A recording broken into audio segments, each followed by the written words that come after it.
74. Wanita itu menyibak tirai kamar dan terkejut ketika mendapati dua orang yang basah kuyup berdiri di ruang tamu. Posisi mereka berdiri sangat berdekatan. Matanya memicing. "Kalian kenapa bisa bersama?" Ingatan emak masih segar saat lelaki muda itu pertama kali dibawa ke rumahnya setelah diselamatkan oleh Sapira waktu itu. Dan dia adalah putra kedua keluarga Mahendra, adiknya Andrian. Namun kenapa sekarang mereka bisa datang bersama dalam keadaan yang tidak bisa ia mengerti? "Mak, sebenarnya," Sapira melangkah mendekat sambil memegang lengan ibunya. "Dia ini suamiku yang sebenarnya, Mak." Wanita parubaya itu menepis tangan Sapira dari lengannya. "Apa maksud kamu, Sa? Jangan mengada-ada kamu, inikah sebabnya kamu pulang ke rumah? Supaya kamu bisa bebas bepergian dengan lelaki yang bukan suamimu." Emak menyorot garang. Ia mungkin saja tidak menyukai menantunya yang culun itu, namun dirinya lebih tidak menerima kelakuan seorang istri yang berkhianat. "Bukankah kamu sangat paham dalam Islam disebutkan kalau ipar adalah maut? Sangat tidak pantas kalau kamu bepergian dengannya." Sapira menggeleng cepat. "Bukan seperti itu, Mak.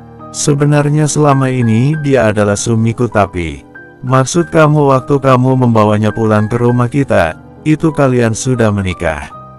Emak memijit pelipisnya yang terasa berdenyut. Dia tidak bisa mencerna perkataan Sapira dengan baik. Gadis itu tertegun. Ingatannya tentang lelaki yang pernah diselamatkan dari kecelakaan saat itu sudah hampir hilang. Namun kalimat yang meluncur dari mulut emak membuatnya kembali teringat saat itu. Kepalanya menoleh ke arah Jovan dan berusaha mengenali kembali wajahnya. Sedangkan Jovan pun begitu. Ia baru menyadari sepenuhnya kalau sepasang mata yang dilihatnya sebelum ia pingsan saat itu ternyata adalah mata milik Sapira. Perlahan ia tersenyum, begitu indah cara takdir mempertemukan merek. "Kenapa kalian saling tatap seperti itu? Sapira, ingat nak, ini tidak seperti putri emak yang memahami agama dengan baik. Kamu tidak seharusnya seperti ini.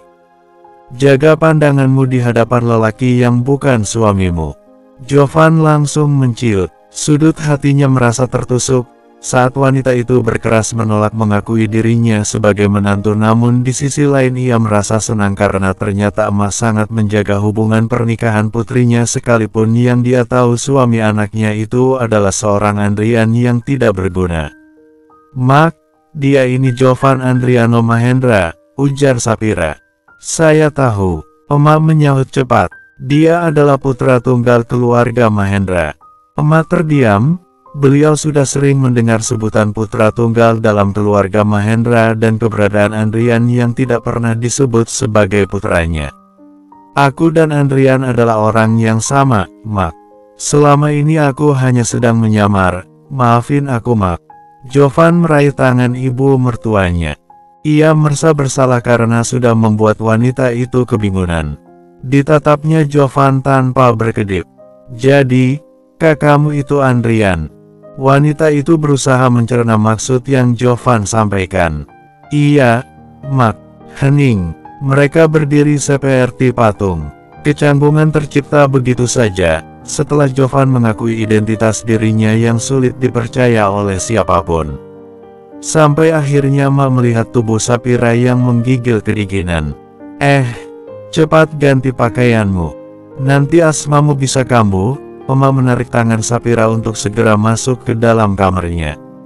Sementara Jovan masih berdiri kaku di tempat. "Kamu kenapa masih di sini? Apa tidak dingin?" Emak menatap tubuh Jovan yang sama basahnya dengan Sapira.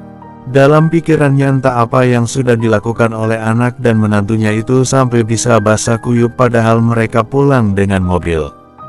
Jovan mengangkat kepala dan balas menatap ibu mertuanya. "Emak percaya kalau saya justru tidak percaya kalau kamu adalah anak kedua dalam keluarga Mahendra karena semua orang bilang itu tidak benar." Emak juga sudah tahu, wanita parubaya itu sudah banyak mendengar soal keluarga Mahendra termasuk putra tunggalnya yang suka berulah dan membuat cemas neneknya. Namun beberapa hari lalu, Tanpa sepengetahuan Sapira, diam-diam wanita tua yang dipanggil Oma itu menemuinya dan menjelaskan soal hubungan Sapira dan cucunya yang memburuk. Wanita itu juga meminta Ma untuk memaafkan apa yang sudah terjadi, termasuk kebohongan yang selama ini Jovan simpan tentang identitas diri yang sebenarnya. Dia memang sengaja pura-pura tidak tahu sampai Jovan sendiri yang akan mengakuinya. Saat ini hatinya merasa lega, karena akhirnya hubungan putrinya dan Jovan bisa membaik. Siapa yang tidak senang melihat rumah tangga putrinya bahagia? Masuklah, ganti pakaianmu. Saat kamu pergi waktu itu, masih banyak pakaianmu yang tertinggal, ujar emak. Permisi, Mak. Jovan buru-buru melangkah masuk menuju kamar Sapira. Saat ia membuka pintu kamar, dilihatnya Sapira sedang berganti pakaian. Tubuhnya yang indah terekspos jelas di depan matanya. Cuaca yang dingin dan tubuh yang menggigil membuat pikirannya berkelana menjelajah kemana-mana. Sapira cepat-cepat mengenakan baju tidur. Kali ini tidak seperti biasanya. Cuaca yang dingin membuat ia memilih mengenakan pakaian tidur yang berlengan panjang. Jovan lekas menutup pintu untuk menghindari tatapan Sapira ke arahnya. Ia baru saja kepergok mencuri lihat tubuh istrinya. Ini, Sapira mengulurkan handuk dan pakaian yang masih dilipat rapi. Jovan menatap lipatan baju di tangan Sauhira. Ia menggaruk kepalanya yang mendadak terasa gatal. Tidak ada yang lain. Aku tidak pernah memasukkan sembarang lelaki ke dalam rumah. Bagaimana aku bisa punya baju yang lain? Lagi pula ini punyamu sendiri. Masalahnya bukan punya siapa pakaian itu. Hanya setelah Sapira tahu siapa dirinya, akan sangat aneh kalau Jovan kembali memakai baju serba kebesaran dan kuno yang biasanya dipakainya dalam sosok Andrian. Atau mau tidur tanpa pakaian? Emang boleh? Senyuman di wajahnya langsung terbit menggoda Sapira. Boleh, tapi tidurnya di lantai.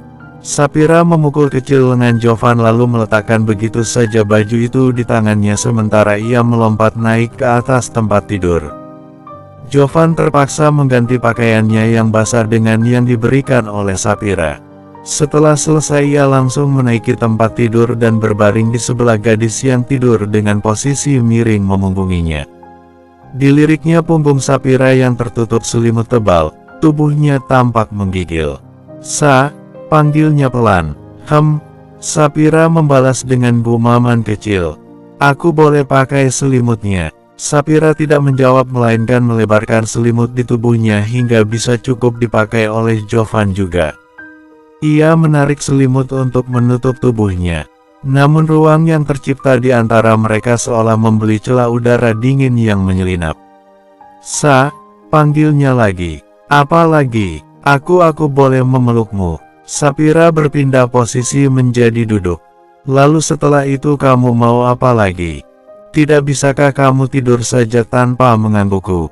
Jovan terkejut. Dia tidak bermaksud meminta lebih, hanya saja saat dirinya tidur di samping Sapira biasanya ia spontan akan memeluk pinggangnya. Pindah ke bawah. Tapi, Sapira melempar bantal dan selimut ke bawah tempat tidur. Tanpa banyak protes Jovan mengikuti permintaan Sapira. Ia turun dari tempat tidur, membentangkan sebuah tikar pandan dan membaringkan tubuh di sana. Sapira menatapnya sedih.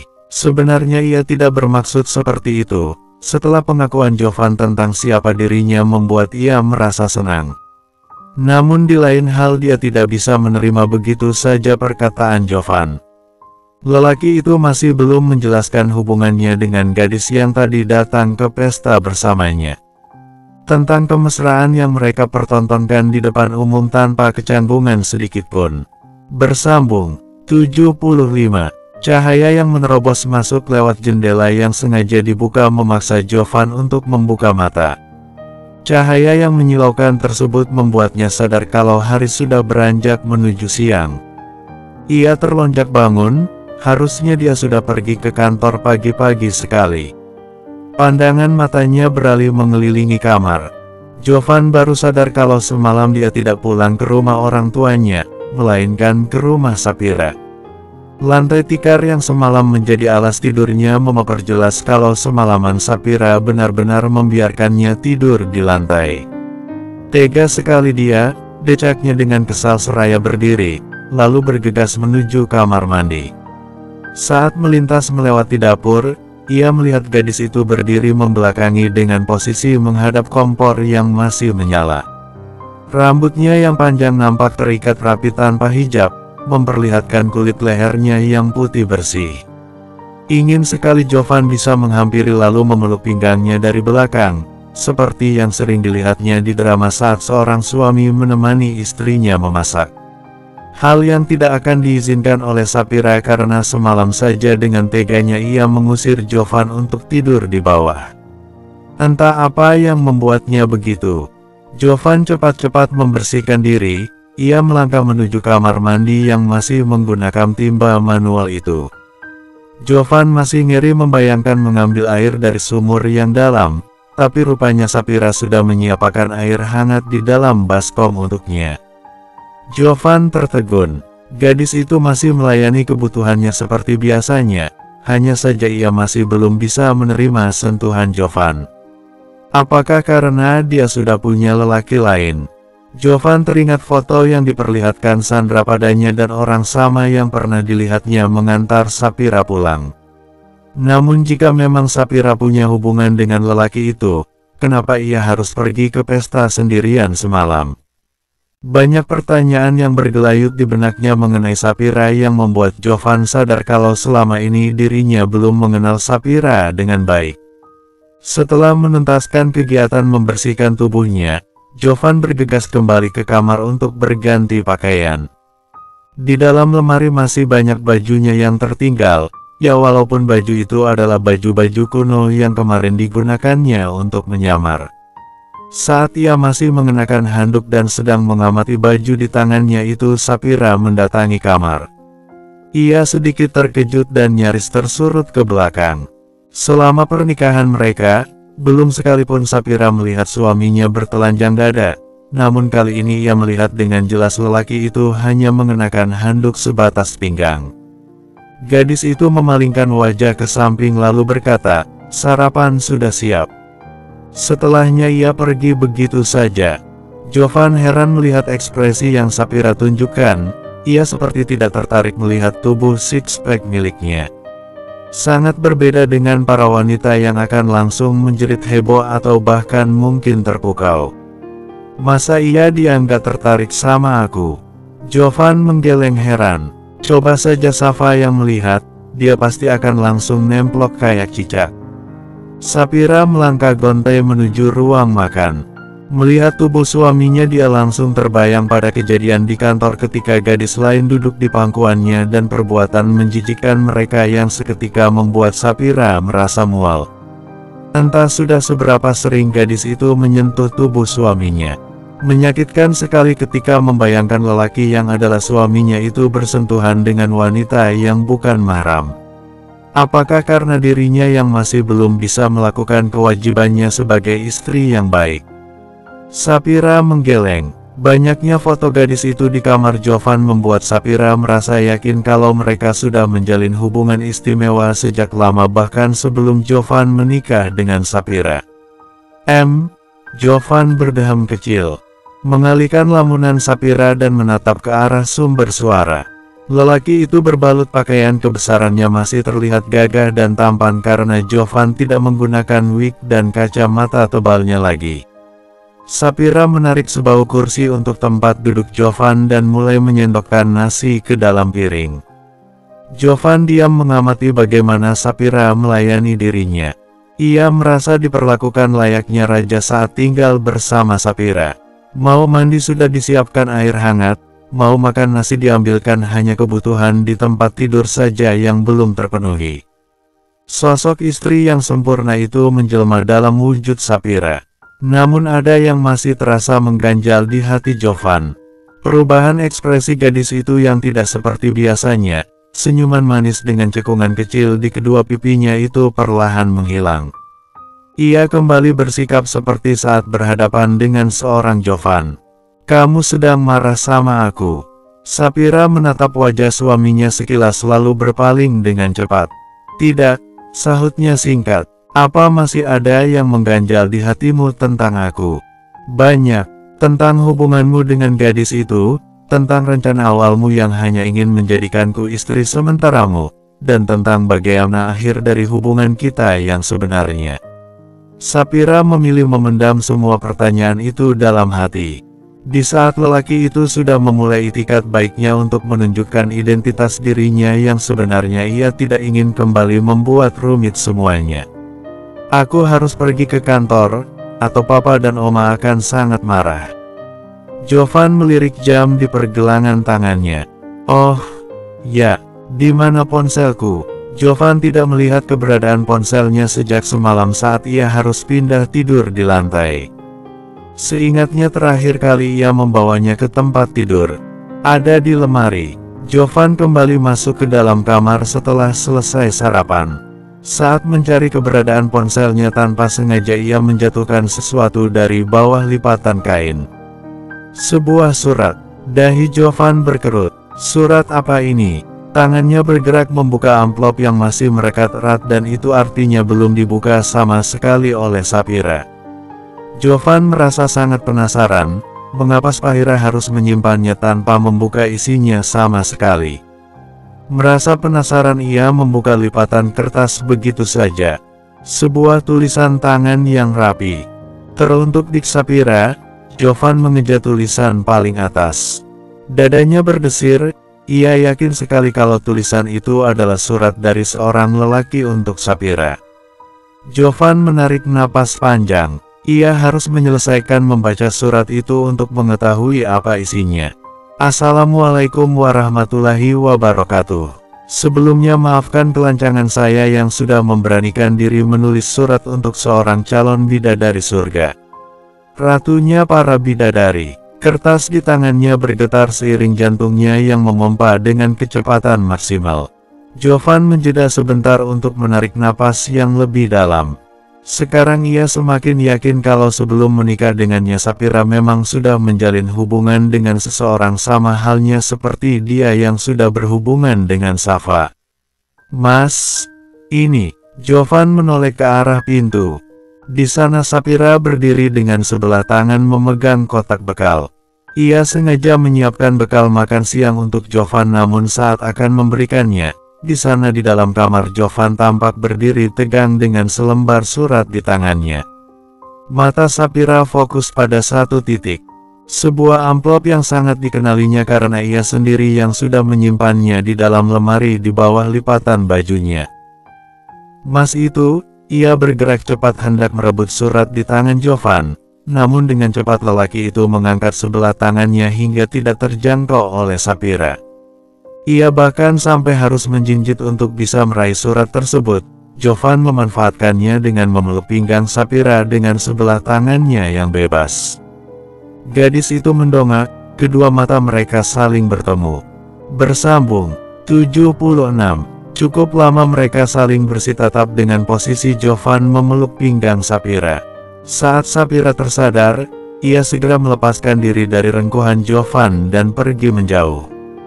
Tidak masalah baginya kalau Jovan harus membaca surat itu, toh itu juga tidak terlalu penting baginya.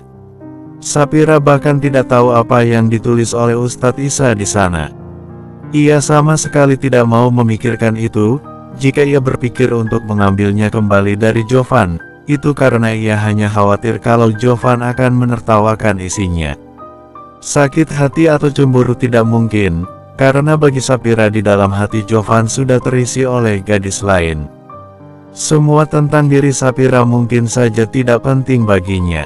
Ini kotak bekal untuk makan siang. Sapira meletakkan kotak bekal itu ke atas meja. Sementara Jovan memasukkan lembaran surat itu ke dalam saku celananya. Ia akan membacanya kembali setibanya di kantor nanti. Aku pergi, ujarnya. Sapira menyodorkan tangan. Seperti biasanya jika suaminya pergi maka gadis itu akan menyalami dan mencium punggung tangannya. Hati-hati di jalan, lirihnya sambil menjauh, sebelum Jovan sempat mendaratkan bibir di keningnya. Lelaki muda itu merasa malu. karena ia pikir Sapira akan mau menerima sentuhannya. Bukankah balasan bagi cium tangan adalah dengan membalas di dahi? Ia menggeleng bingung. Ternyata Sapira susah ditebak juga. Ia melajukan kendaraannya menuju kantor. Meski akan datang sedikit terlambat, setidaknya Jovan akan membuat puas papanya karena sekarang ia dan Sapira sudah kembali berbaikan. Cie, abis keramas nih. Baru menjejakkan kaki di parkiran gedung perusahaan, Jovan sudah dicegat oleh Heru yang sepertinya baru akan pergi keluar. Memangnya kamu nggak pernah keramas kalau pagi? Jovan balik bertanya. Ya kan beda sama yang bangunnya kesiangan karena semalam habis tidur bareng istri. Heru cengengesan. Sementara mata Jovan melotot mendengar komentar Heru yang mengarah ke vulgar. Maksudnya kamu menginap di rumah istrimu kan? Tahu dari mana? Semalam aku ke rumahmu, kamu nggak ada. Kata oma kamu bermalam di rumah si Ono. Heru kembali cengengesan. Si Ono, namanya Sapira? Jovan menjitak kepala sahabatnya yang suka asal nyablak itu. Untung saja tadi dia berinisiatif mampir ke butik untuk mengganti pakaian. Kalau tidak mungkin saja Heru akan menertawakannya sampai sebulan penuh. Tapi Jovan bingung juga kenapa Oma bisa tahu kalau dia bermalam di rumah Sapira. Nah sekarang sudah mau sebut namanya, artian yang bagus ini. Apa udah tanda-tanda aku bakal punya keponakan? Sebelah alisnya terangkat menggoda Jovan. Keponakan, bakal calon bini kamu itu yang perlu dipikirin, udah aku buru-buru. Jovan bergegas melanjutkan langkahnya memasuki gedung. Kamu sendiri kok malah keluar jam segini? Jovan berbalik dan heran melihat Heru dengan santainya melenggang menuju mobil. Aku sudah izin mau check up bentar, rada kurang enak badan. Oh, Jovan kembali pada tujuannya semula. Sambil melangkah ia senyum-senyum sendiri mendengar pertanyaan Heru mengenai keponakan. Boro-boro bakal ada calon anak, tidur saja mereka terpisah. Heru meminta izin ke rumah sakit terdekat karena ia merasa kurang enak badan. Lelaki muda itu memang paling peduli dengan kesehatan. Sedikit saja ia merasa khawatir maka dia akan langsung periksa ke dokter. Setelah mendaftar, ia mendapat nomor antrian yang cukup jauh. Terpaksa menunggu di deretan bangku yang hampir penuh. Sambil menunggu, Heru memainkan ponsel di tangan. Sesekali saat nama orang yang berada di urutan depan dipanggil, dia akan mengangkat kepala untuk melihat. Masih lama, decaknya yang mulai tidak sabar sambil mengedarkan pandangan ke sekeliling rumah sakit. Ruang pemeriksaan dokter umum berdekatan dengan poli kandungan. Matanya mencuri lihat ke sana. Menyenangkan sekali melihat ibu-ibu bunting digandeng oleh para suami mereka melangkah masuk menemui dokter. Ketika keluar wajah mereka berubah ceria, Heru bisa menyimpulkan kalau kandungannya pasti dalam keadaan sehat dan barangkali mendapat kabar baik mengenai jenis kelamin yang sesuai dengan keinginan mereka. Kebanyakan dari ibu hamil itu didampingi oleh para suami mereka. Melihatnya membuat Heru merasa iri. Di usianya sekarang ia masih belum menikah dan memiliki wanita yang mendampingi dirinya. Tidak semua wanita yang memeriksakan kandungan itu berperut buncit. Heru juga melihat seorang wanita berbaju coklat yang permukaan perutnya masih rata. Baju dan celana yang dikenakannya pun bahkan terlalu ketat untuk ukuran seorang wanita hamil. Perawakan tubuh yang indah bak model itu membuat Heru makin penasaran. Wanita berkacamata hitam itu sendirian tanpa ditemani oleh suami seperti yang lain. Saat namanya dipanggil, wanita muda itu bergegas masuk ke ruang pemeriksaan sementara Heru yang melihat merasa tercengang. Itu kan, Heru benar-benar diliputi rasa penasaran. Ia dengan sengaja menunggu sampai wanita itu keluar dari ruangan untuk memastikan kalau yang dilihatnya adalah benar orang yang sama. Heru bahkan sampai melupakan tujuannya untuk periksa kesehatannya sendiri dan posisinya yang sedang menunggu antrian. Saat gadis itu keluar dan menjauhi ruangan tersebut, Heru mendekati perawat yang keluar masuk ruangan untuk memanggil pasien. "Mbak, izin mau tanya," ujarnya dengan sopan pada seorang perawat muda berhijab. Tanya apa? Pak, itu yang barusan keluar, dia kenapa ya? Oh, yang artis itu ya Pak. Perawat itu setengah berbisik. Dia hamil, Pak, Dek. Heru terkejut mendengar jawaban dari perawat rumah sakit tersebut. Bapak bukan wartawan, kan? Ia berubah salah tingkah ketika melihat reaksi Heru yang berlebihan saat mendapat kabar mengejutkan itu. Bukan, saya bukan wartawan. Wajah perawat itu masih tampak cemas. Ia merasa khawatir kalau berita itu akan segera tersebar dengan cepat dan rumah sakit dianggap tidak bisa melindungi data pasien. Pak, tolong jangan bilang siapa-siapa ya, saya takut dipecat, ujarnya dengan setengah memohon. Sudah, kamu tenang saja. Aku ini bukan biang gosip, lagian dia itu pacarnya temanku. Wajah perawat itu berubah cerah. Jadi saya amankan Pak. Heru Setiawan, Bapak Heru Setiawan, bertepatan dengan itu namanya dipanggil dari ruang periksa dokter umum. Heru bergegas pergi meninggalkan perawat tersebut dan memasuki ruangan pemeriksaan. Jovan mengeluarkan lembaran kertas di sakunya. Surat cinta dari seorang lelaki untuk Sapira, begitulah Jovan menyebutnya. Walau surat cinta itu tidak tertuang di atas kertas merah jambu dan bertintakan warna-warni pelangi, tapi Jovan bisa membawa aroma keromantisan berbungkus lafaz Islami. Banyak tulisan Arab yang tidak bisa Jovan baca.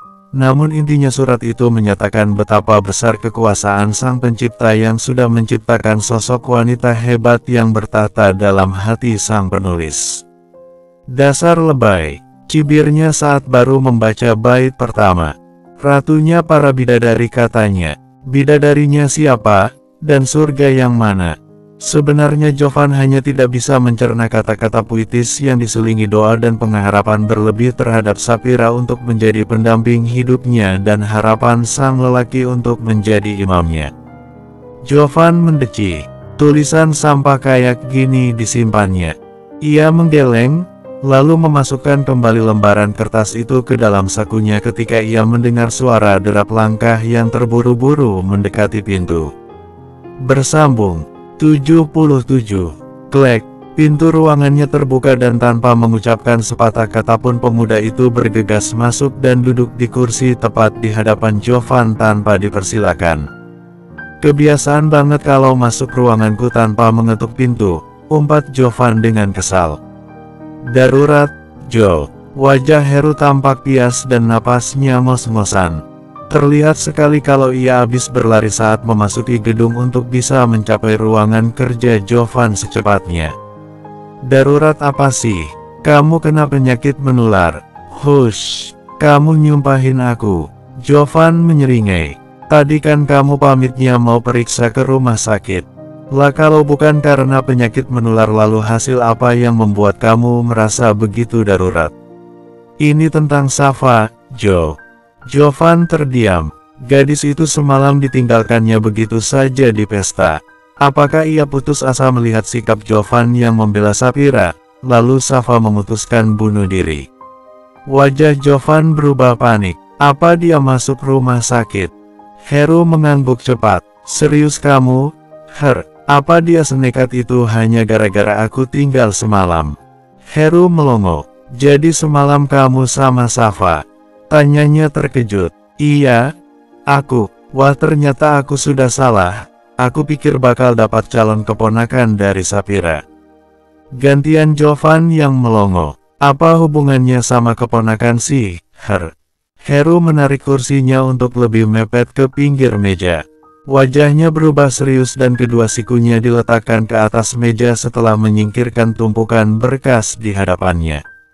Sudah berapa bulan, Jo? Tanyanya dengan wajah antusias.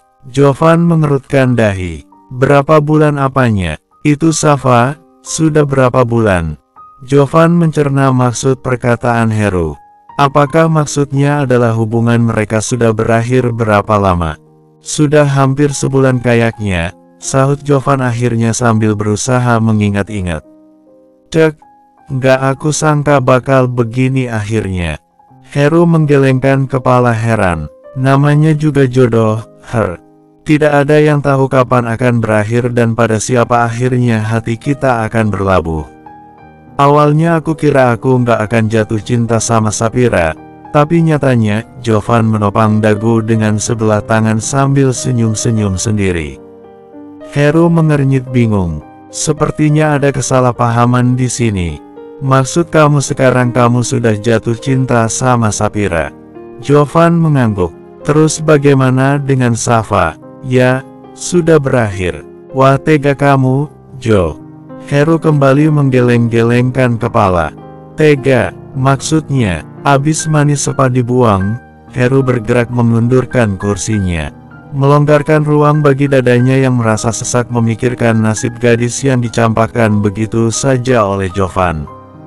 Jovan melempar pulpen di hadapannya hingga mengenai kepala Heru yang tidak sempat menghindar. Maksud kamu apa ngomong begitu? Tahu pacarnya hamil, bukannya tanggung ngejawab malah main tinggal gitu aja. Jovan tersentak, posisinya berubah maju mendekati pinggiran meja. Maksud kamu siapa yang hamil? Safa, siapa lagi? Jovan terkanga. Dia sangat terkejut mendengar kabar yang diberikan oleh Heru. Jangan nyebarin gosip kamu, Her. Sergahnya. Siapa yang ngegosip? Bukannya tadi kamu juga bilang kalau hamilnya udah 1 bulanan. Tuh, Jovan mengetuk dahi sahabatnya tanpa ampun. Aku dan Safa udah putus hampir sebulan ini karena dia selingkuh. Bukannya karena dia hamil. Iya, Kamu asal nyablak aja sih. Heru membenarkan lelak duduknya hingga kembali berhadapan dengan Jovan. Tapi aku nggak asal nyablak soal Safa yang lagi hamil, Jo. Aku ketemu dia di poli kandungan, ujarnya dengan wajah serius.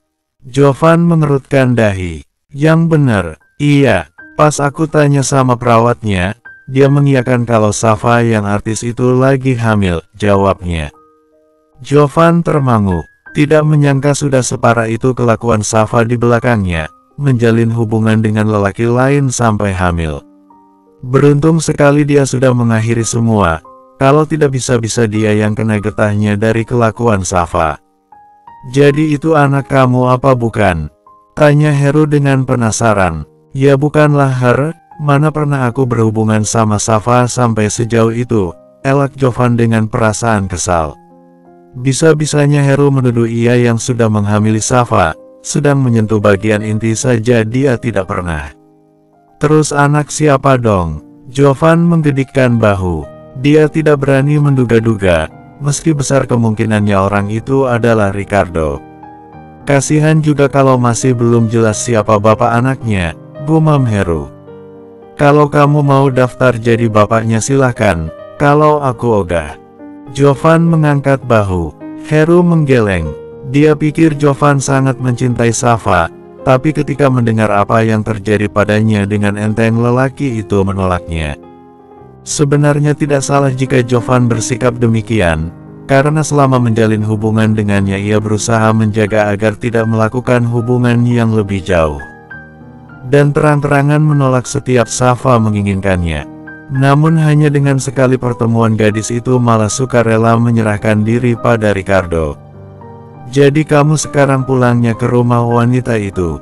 Sindir Sandra yang melihat Jovan keluar membawa tas berisi pakaian. Pulang kerja Jovan memang pulang ke rumah keluarga Mahendra untuk menjemput pakaian ganti. Untuk sementara ini iya, Ma. Jovan menjawab dengan tenang. Seperti yang disarankan Oma, dia harus lebih dulu meyakinkan Sapphira soal perasaannya, barulah ia akan bisa mengambil hatinya. Gadis itu tampaknya masih belum percaya kalau Jovan bersungguh-sungguh dengan perasaannya. Menurut Oma apa tidak masalah kalau aku pulang ke sana? Ya nggak apa-apalah, Jo. Sebelum menikah kalian kan nggak pacaran, mungkin dengan kamu di sana kamu bisa mengenal Sapphira dengan baik, begitu juga dengan dia. Setelah kalian merasa nyaman satu sama lain, terserah kalian, apakah akan tinggal di sini atau membeli rumah sendiri. Hah? Emang boleh Oma? Jovan terkejut. Kenapa tidak? Oma tahu seperti apa mamamu itu, Akan lebih nyaman mungkin bagi Sapira untuk kalian punya rumah sendiri. Itulah kenapa akhirnya Jovan memutuskan sementara waktu akan pindah ke kediaman Sapira. Meski sekarang sang ibu melotot ke arahnya seolah keputusan yang Jovan ambil adalah suatu kesalahan. Berhubung Oma sendiri yang sudah memberinya izin, Jovan mengabaikan wajah jutek sang ibu yang tidak suka dengan pilihan Jovan saat ini. Dengan semangat penuh perjuangan Jovan memarkir mobilnya di halaman rumah Sapira yang tidak terlalu luas namun cukup untuk tempat 2 mobil. Seperti saat ini, ketika ia tiba di sana ada sebuah mobil lain yang singgah. Sepertinya ada tamu, gumamnya sambil membawa keluar tas miliknya. Assalamualaikum, ia mengucap salam seperti yang pernah Sapira minta kepadanya setiap akan memasuki rumah atau bertamu. Waalaikumsalam, mereka serentak menjawab. Orang-orang yang sedang berbincang di ruang tamu itu menoleh ke asal suara. Ada Sapira yang duduk di sebelah ibunya, lalu seorang pemuda yang duduk di kursi tamu. Jovan meneguk ludah. Wajah lelaki yang juga menoleh ke arahnya itu membuatnya merasa ada sesuatu yang mendidih di dasar hatinya. Matanya beralih menyorot Sapira dengan berbagai pertanyaan yang mengganjal di benaknya. Bersambung.